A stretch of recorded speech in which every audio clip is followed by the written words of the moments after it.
Assalamualaikum warahmatullahi wabarakatuh.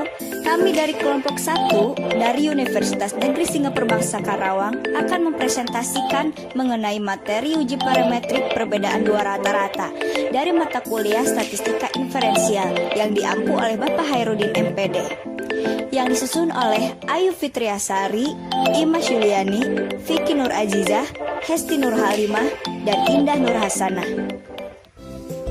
Adapun materinya yaitu sebagai berikut.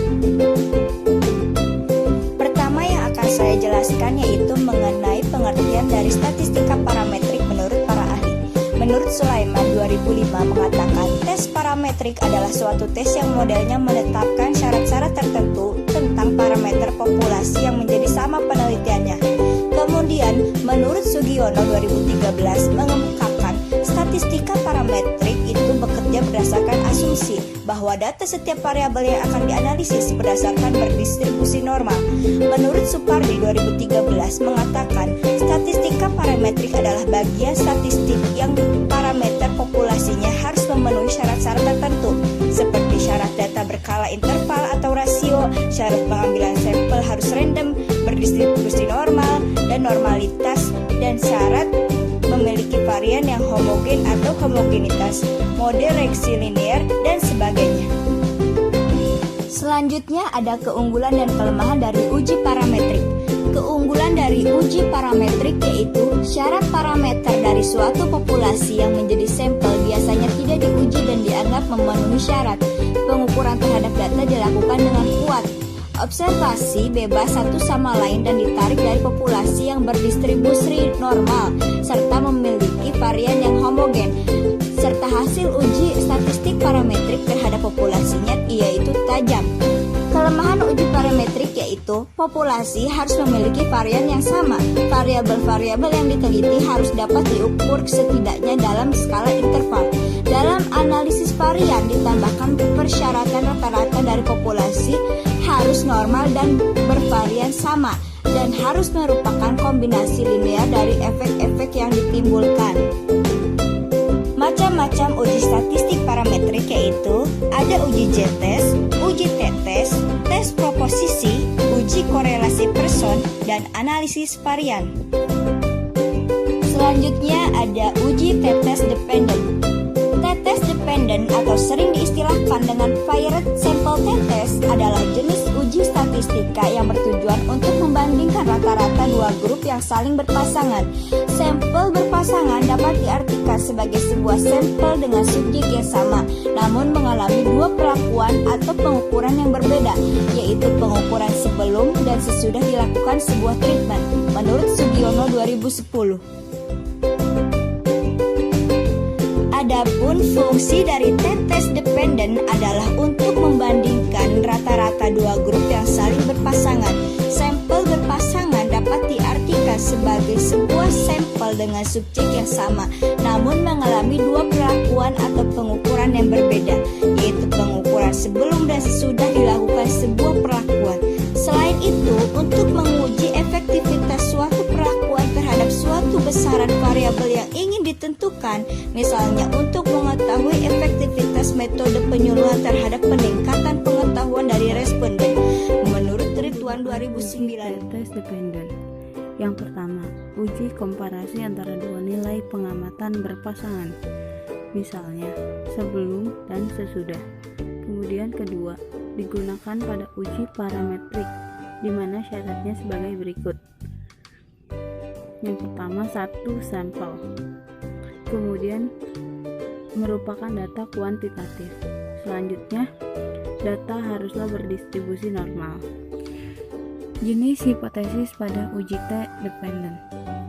Yang pertama, uji dua arah, di mana pada hipotesis awal tidak terdapat perbedaan yang signifikan antara rata-rata 1 dan rata-rata 2. Sedangkan pada hipotesis alternatif sebaliknya, yaitu terdapat perbedaan rata-rata 1 dan rata-rata 2, atau H0 banding mu1 sama dengan mu2 dan H1 sama banding mu1 tidak sama dengan mu2.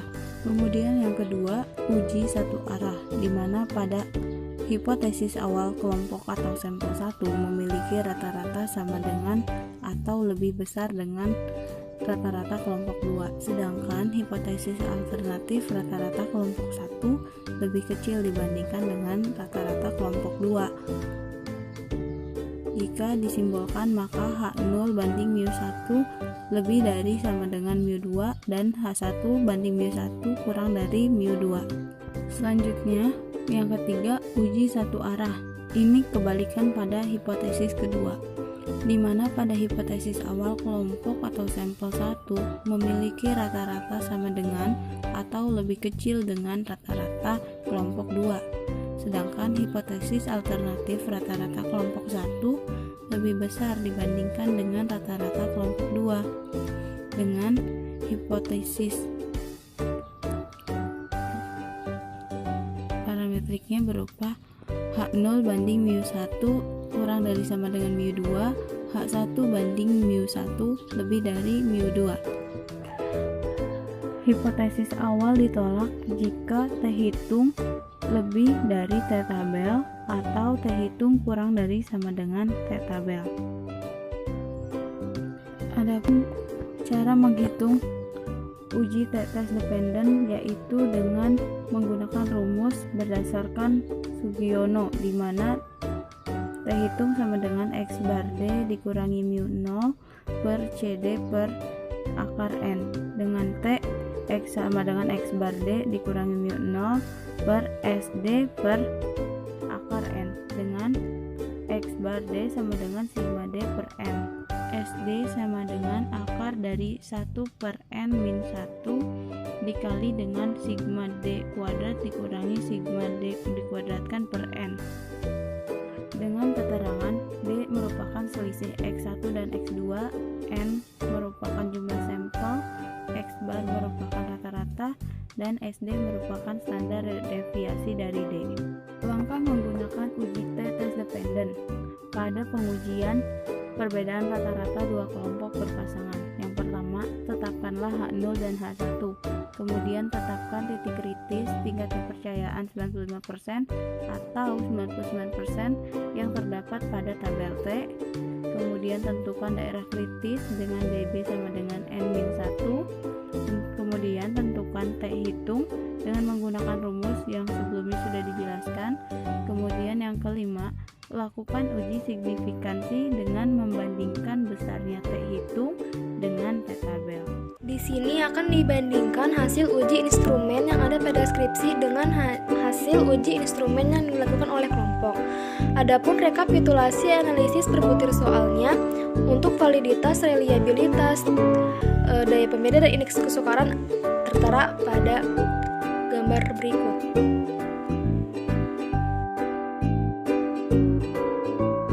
Berikut ini merupakan hasil uji coba menggunakan SPSS yang dilakukan oleh kelompok. Di sini ada perhitungan validitas. Setelah menggunakan SPSS, hasil uji coba peneliti sama dengan hasil uji coba menggunakan SPSS, di mana pada butir soal X1 diperoleh nilai R hitung lebih besar dari R tabel, yaitu 0,673 lebih besar dari 0,33. Maka butir soal X1 dapat dikatakan valid dan berada pada kategori sedang. Pada butir soal X2 diperoleh nilai R hitung lebih besar dari R tabel, yaitu 0,331 lebih besar dari 0,33. Maka butir soal X2 dapat dikatakan valid dan berada pada kategori rendah. Pada butir soal X3 diperoleh nilai R hitung lebih besar dari R tabel, yaitu 0,634 lebih besar dari 0,33. Maka butir soal X3 dapat dikatakan valid dan berada pada kategori sedang. Pada butir soal X4 diperoleh nilai R hitung lebih besar dari R tabel, yaitu 0,589 lebih besar dari 0,33. Maka butir soal X4 dapat dikatakan valid dan berada pada kategori sedang. Pada butir soal X5 diperoleh nilai R hitung lebih besar dari R tabel, yaitu 0,802 lebih besar dari 0,33. Maka butir soal X5 dapat dikatakan valid dan berada pada kategori tinggi.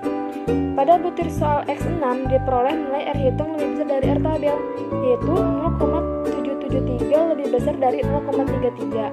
Maka butir soal 6 dapat dikatakan valid dan berada pada kategori tinggi.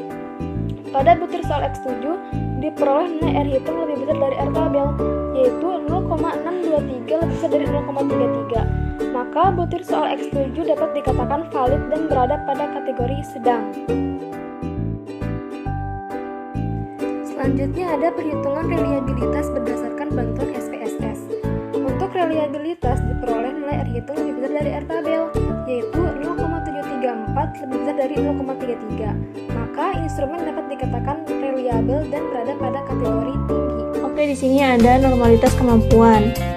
Berdasarkan dari hasil data tersebut, terdapat signifikan kelas kemampuan eksperimen sebesar 0,027 dan itu lebih besar dari 0,05, dan kelas kemampuan kontrol sebesar 0,299 lebih besar dari 0,05, dan kelas kemampuan eksperimen sebesar 0,027 lebih besar dari 0,05, dan artinya HO ditolak dan HA diterima. Maka berdasarkan data skripsi pengaruh mode pembelajaran komparatif tipe SDAD terhadap kemampuan pemahaman konsep pembelajaran matematis siswa kelas 7 SMP Negeri 2 Karawang Baru dengan pengujian hasil kelompok 1 menggunakan SPSS menghasilkan data yang berbeda pada kemampuan eksperimennya. Sedangkan pada homogenitas kemampuan, yaitu berdasarkan pada tabel di atas, terdapat pada mean nilai signifikannya yaitu 0,90 lebih besar dari 0,05, maka HO diterima. Dan dapat disimpulkan bahwa dari data tabel tersebut adalah homogen. Berdasarkan dari hasil perhitungan kelompok kami dan skripsi, itu menghasilkan data yang sama.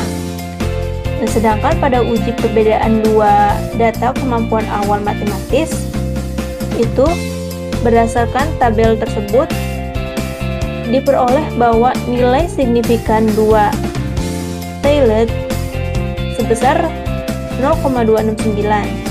Karena pengujian yang dilakukan adalah uji satu pihak, maka nilai signifikansi 2 harus dikalikan dengan setengah sehingga 0,261 dikali setengah maka akan menghasilkan 0,1305 dan itu lebih besar dari 0,05, dan ini berarti HO-nya diterima dan HA-nya ditolak.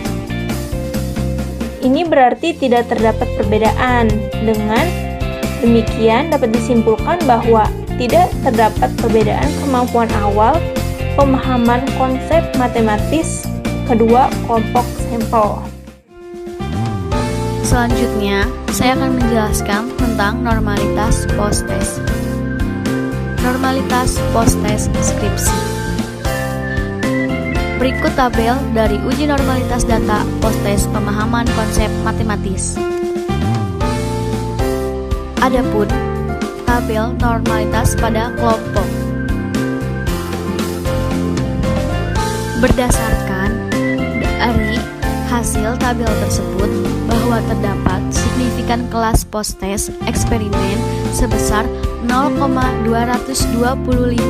lebih besar alfa sebesar 0,05 dan kelas post-test kontrol sebesar 0,110 lebih besar alfa sebesar 0,05 dan artinya H0 ditolak dan HA diterima.